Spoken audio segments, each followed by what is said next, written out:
Hi, everybody. My name is Carl Darden, and I'd like to welcome and thank all of you for joining us today here on Navy Sports Central. I'm your host, and this is the official podcast of the Navy Sports Nation, where we take a deeper dive into Navy sports. In this episode, we'll preview Navy's first football game of the season against Marshall University, and we'll be joined by a special guest who knows that program very well to get his perspective on the Thundering Herd. We'll also get you caught up on the latest results from the teams who have already started their seasons. And finally, we'll take a look at the two athletes we'll be featuring during the fall in our mid-watch segment. So don't go anywhere. We'll be right back.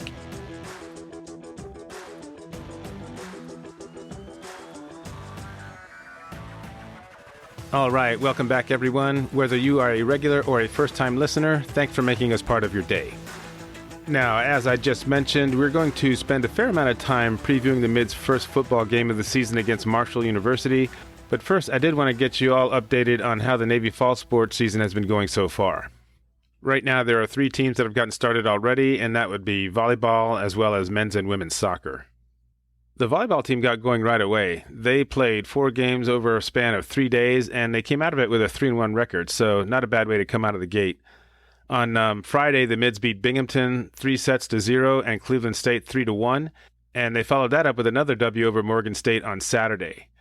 The win over Binghamton gave Coach Paco Labrador his 500th career victory. The fourth-year Navy head coach is in his 19th year overall, and his record is a remarkable 502-72. Now, on the court, the Mids were led by Jamie Llewellyn, who is a sophomore from Port Deposit, Florida. She had a total of 18 kills in the first 2 games, converting on 48% of her opportunities, and she also had 9 aces. On Saturday, the team took on Morgan State and won handily 3-0. The scores were 25-11, 25-20, and 25-21. Llewellyn's classmate Maggie Bogman came through with 8 kills in that match, while senior Cammie Herman added 9 more. On Sunday, Navy opened up at home against Towson. The Tigers are the defending America East Conference champs, and it was a great match, but the Mids came up just short 3-2. Senior Avery Stoll from Yorba Linda, California led the way with 16 kills. Bodman chipped in with 10, and both players each had 5 blocks. Coach Labrador made a point of saying how great it was to have the fans back at the Wesley Brown Fieldhouse. It was really, really noisy, so with that kind of support, look for the Mids to create a whole lot of excitement as they shoot for another Patriot League championship. Okay, now let's take a look at Navy soccer, starting with the men. They took on Marist in their home opener and came away with a 1-0 win. The Mids kept the pressure on the Red Foxes throughout the first half, taking 9 of the game's first 10 shots. And then sophomore Baba Kali scored the game's only goal when he found the back of the net in the 33rd minute. The Navy defense limited Marist to only 3 shots on goal after taking that lead, and goalkeeper Tyler Fonding turned away each one. So after fighting UMBC to a 2-2 draw last week, the Mids get their first win of the season, and it also brings Coach Tim O'Donohue one step closer to 200 career victories. After Sunday's win, he's sitting on 194. Now, while the men's team was getting things done at home, the Navy women's soccer team traveled to College Park to take on the unbeaten Maryland Terrapins. It wasn't the best start for the Mids. They fell behind in the very first minute of the game, but then the Navy defense dug in and made things really tough for the Terps the rest of the way.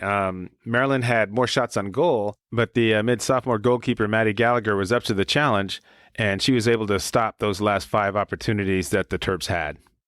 The Navy offense got going later in the half when Gina Freeman, a junior from Raleigh, North Carolina, got the team even at 1 with a goal in the game's 32nd minute. She scored on a really nice pass from Chloe Dawson, and that was it for the scoring in the first half.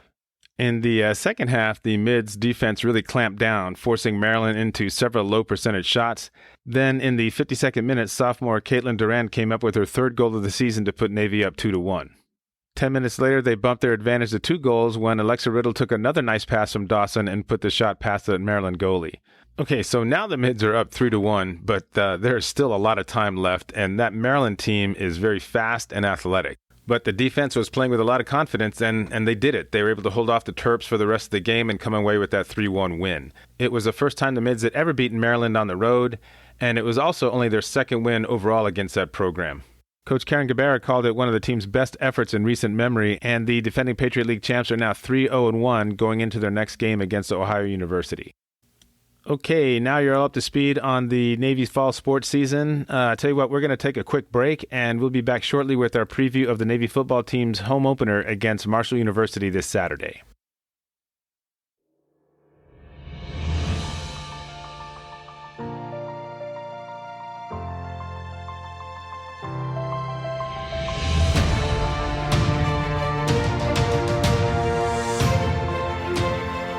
All right. Thanks for staying with us. We are back. Now, even if you're only a casual Navy football fan, you've got to know that both the players and the coaching staff have been waiting for this Saturday to get here, starting from about 1 nanosecond after last year's Army-Navy game ended. The spring practices went very well, and the coaches have been seeing a lot of really good things in the preseason also.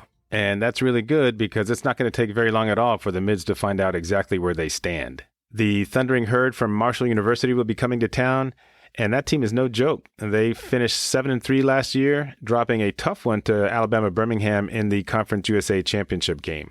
But coming back for this season will be their quarterback Grant Wells, who won Conference Freshman of the Year honors last year.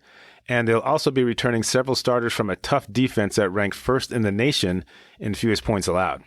And joining us today to give us his take on Navy's first opponent is the host of the Runnin with the Herd podcast. He has been covering Marshall University sports since 2018, and the podcast is part of the Rivals Network. You can catch him wherever you get your podcasts, as well as on YouTube, Facebook, and Twitter. And that Twitter handle is @RWithTheHerd, by the way. So I'm very happy to welcome the host of the Runnin with the Herd podcast, Aaron Coleman, to Navy Sports Central. All right, Aaron, thank you for joining us on the podcast. We're really looking forward to getting your take on this year's edition of the Thundering Herd. How's it going today? It's going well. How about yourself? Not too bad, not too bad. So I guess the most logical place to start is with the head coach. Last year, after being named Conference USA's Coach of the Year for 2020, Doc Holliday's contract was not renewed, and the Marshall athletic director hired Alabama associate and / running backs coach Charles Huff. Mm-hmm. What's been the general feeling around the campus regarding this hire? A lot of people are really excited about it, Carl. I mean, he brings a fresh excitement and a new enthusiasm to Huntington. Charles Huff is 37 years old, and a lot of people in the Huntington and the tri-state area were frustrated about the fact that Doc Holliday's Marshall teams only had one conference championship in the 11 years that he was there. Now, they've finished first in the East Division a couple of times, but obviously when you're champions of the conference, that speaks volumes of not only your program, but also of the legacy that you're trying to build. And while Doc had his teams very competitive, I guess Marshall University administration just wanted to take that next step, and in comes Charles Huff. He brings a no-nonsense approach, a tough love kind of approach, and he's ready to get after it. I can understand what you're saying there. We had a similar situation with our women's basketball team a couple of years ago. That coach had, routinely put that team at or near the top in the Patriot League, and they had a couple of league championships, but it had been a while, so they made a change there a couple of years ago. And the results, we're still being evaluated on those results, but so far so good. Again, staying with Coach Huff, he's got a reputation for recruiting and developing running backs. Very, very good ones. Shaquan Barkley, for example, who he coached at Penn State. And last year, I was kind of breaking down Marshall's offense just roughly. They threw the ball about 55% of the time. So what should the fans expect this year in terms of their brand of football? Are we looking at a different system or an improved version of what you guys were doing before? I think they're going to expect more of a high-octane kind of offense, kind of a more up-tempo kind of offensive attack. They're going to not spend a lot of time at the line of scrimmage looking over towards the sidelines and getting the play from the offensive coordinators and such. I think that they're going to have more of a hurry-up style of offense. If you look at the practices and everything, I mean, obviously the guys that are more experienced have a little bit less of a trouble adapting to the new system. But for the most part, when you look at the 2014 version of the Herd that averaged over 40 points a game, obviously was very balanced running and throwing the ball. I think you're going to have a little bit more of that this year. You lose an all-conference player in Brendan Knox in the backfield, but you still return freshman of the year Grant Wells.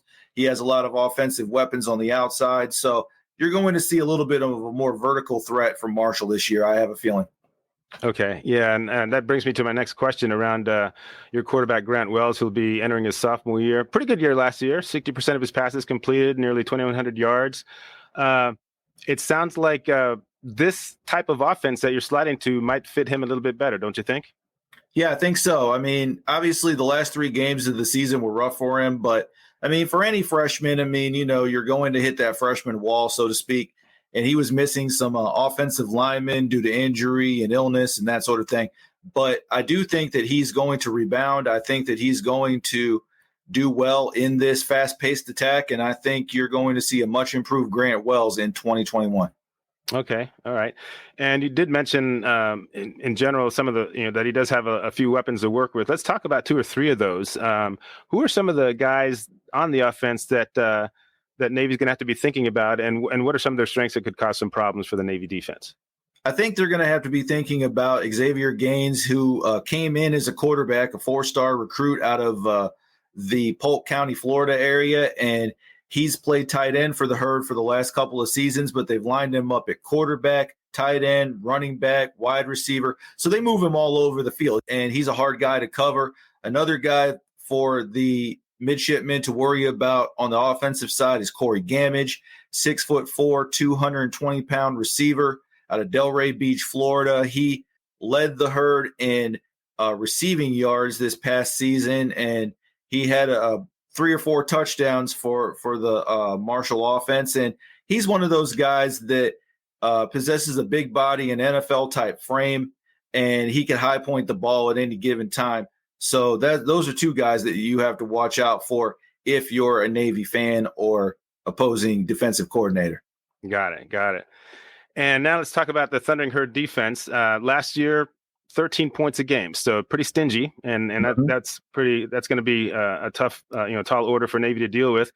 That obviously played a big role in them taking the Eastern Division last year in Conference USA. So maybe you could share some of your thoughts on the returning players who the mids need to be aware of as they try to execute their offense.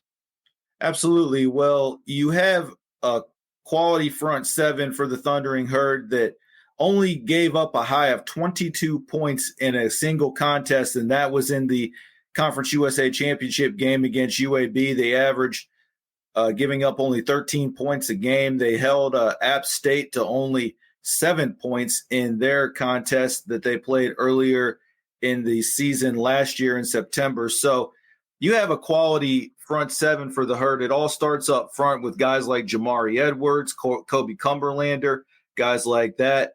They're going to be providing some pressure. Also, when you talk about the linebackers, guys like Abraham Beauplan, who is one of the top tacklers for the Herd, as well as Eli Neal, provides some thump for the Thundering Herd linebacking core. Now, they do lose Tavante Beckett, who is the Conference Defensive Player of the Year. He's currently on the Detroit Lions, but there's still some quality players in that linebacking core. And also in the secondary, you have some experienced guys as well, guys like Stephen Gilmore, who's coming back, as well as a Brandon Drayton, who forced that fumble in the App State game. He's got a nose for the takeaways and everything. And you talk about some guys that have played a lot of football for the Thundering Herd and are going to be bringing it every snap. It's one of those things where a new defensive coordinator, Lance Guidry, has a lot of talent at all 3 levels of the defense, and it's going to be posing some problems for any opposition, in my opinion. Mm-hmm. Okay.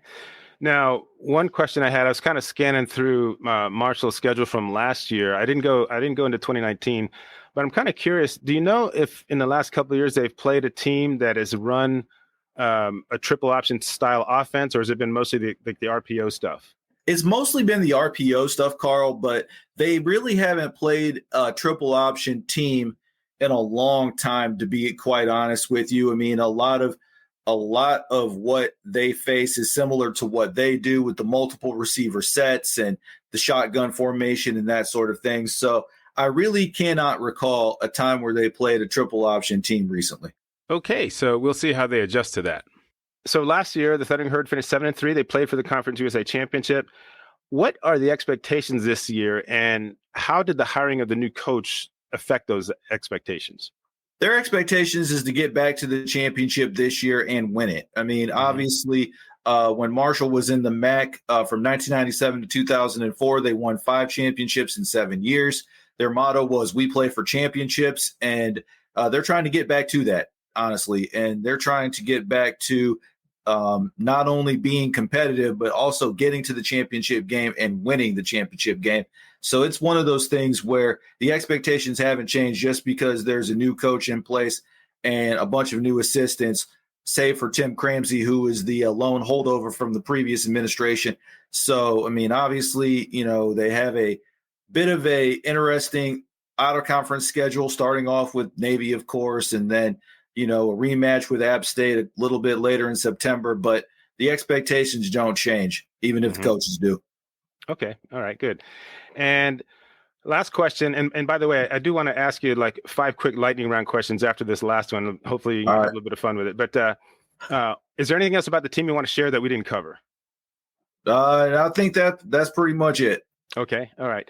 So just for fun, I wanted to rattle, just throw these 5 questions at you, just kind of see what you think. And hopefully it'll kind of give the Navy fans a little bit more insight about the Marshall program, that sort of thing. Okay. All right. Cool. Most exciting football player to come out of Marshall in the last 5 years? Last 5 years, I would probably have to say, I'll go with the defensive side. I'll probably say Tavante Beckett.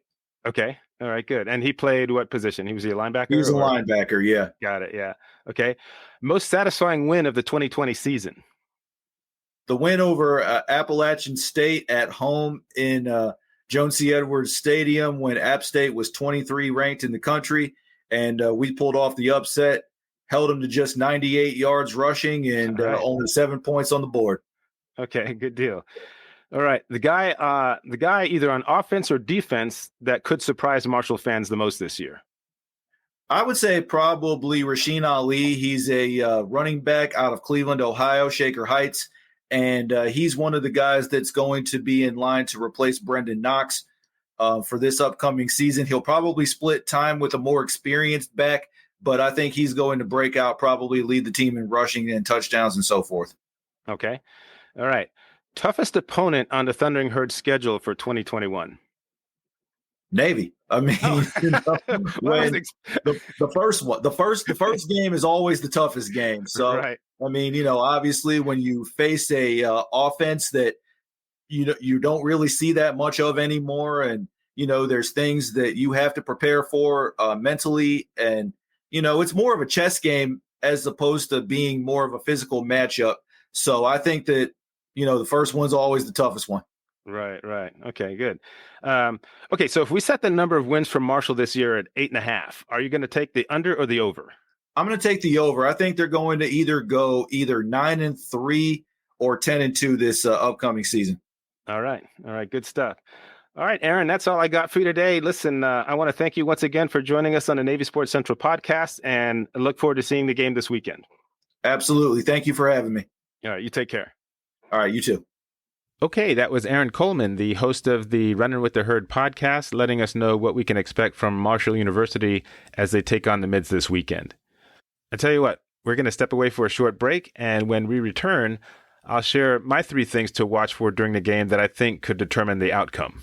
So stay with us.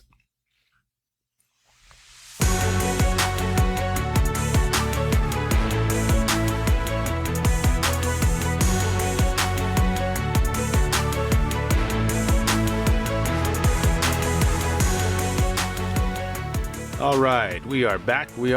And what I'd like to do now is share a few of my thoughts regarding this week's game, specifically what to watch for in the first several possessions. How the Mids perform in these areas will go a long way towards determining whether or not they come out on top. At least that's my belief. I will say again that they're going to have their hands full with these guys. Marshall played for the Conference USA Championship last season, so this isn't Holy Cross or Lehigh we're talking about. Anyway, here are the things I'm going to be watching for during the first half that I think will give us an idea of what's in store for us as fans this year. The first thing I'll be checking out is how well the Mids control their emotions. They're going to be so amped up coming out of the locker room, and that's because every player knows that the best way to erase the memory of last season is to come out strong this year. So keeping their emotions in check will be a key factor in how the Mids play. Now, the easiest way to determine how well they do in that department is to just watch for silly penalties. I can live with a couple of false starts or an offside call that may come from trying to anticipate the snap count early on, but that's about it. And I definitely don't want to see any of these unnecessary roughness penalties because somebody couldn't get their emotions under control. Those usually end up working out pretty well for the other team. Another thing I'll be looking for is the offensive line play. Last season was really rough. The left side of the line never really got settled, but this year's line is really, really talented, and they have a nice blend of experience as well. Now, if the offensive line can consistently get the job done, then it's up to the quarterback to make the right decisions with the football. We still don't know who's going to be lining up under center, but whoever it is, he'll be the one who did the best job of that during the spring and preseason practices. And finally, there's the defense. This was the one bright spot at the end of last season. If they can create enough confusion along the Thundering Herd's offensive line and plant some doubt in their quarterback's mind as to where he wants to go with the ball, that could minimize any advantage that Marshall has in team speed. I'm really confident that Coach Newberry and his staff have prepared the defense well, so it's going to be up to the co-captains Diego Fagot and Kevin Brennan to keep their guys focused on the field and get them playing at the same level as the final 3 games of last year. So those are 3 of the things that I've been thinking about. Of course, I'm just as curious as anybody else to know who Coach Niumatalolo is going to name as the starting quarterback. Whoever it is, I think the difference will be like night and day compared to last year, and that's mostly due to having enough time to prepare. But I also feel pretty good about the skill sets that Xavier Arline, Ty Levitai, and Masai Maynor have that make them pretty good fits for the triple option offense. All right, that does it for my pregame thoughts. We'll be back shortly with our question of the day and our mid-watch segments.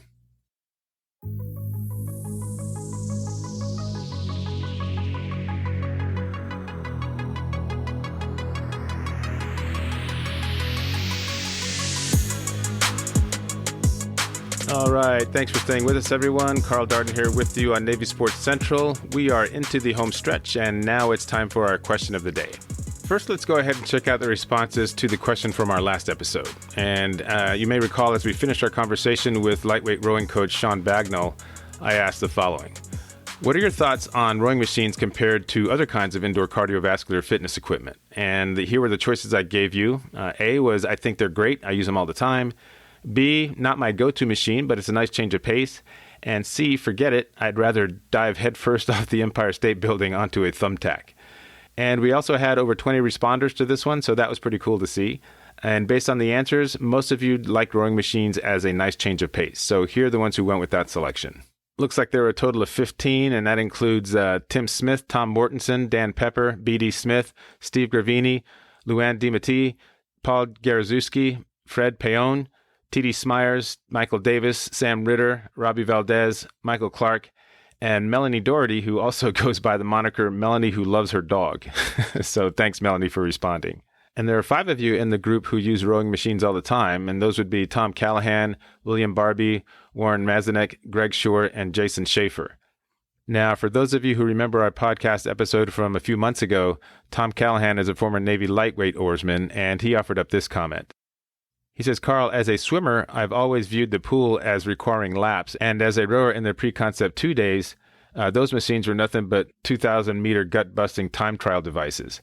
He goes on to say, I've found peace knowing that this isn't the case, and that the daily workout on the Concept 2 machine gives you variable workout suggestions to do at your own pace, and they also have a global community to log your meters, so that makes the machine as threatening as a treadmill now.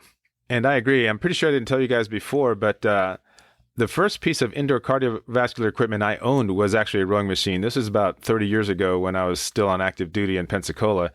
And I used to use that thing quite a bit. Eventually, I had to retire it because in the future places that I moved, I just didn't have a big enough footprint to use it on a regular basis. So that's the only reason I don't have one right now. As a matter of fact, I'm working off a circa 1998 HR 5500 life cycle stationary bike. So that tells you how advanced I am these days when it comes to indoor cardio gear.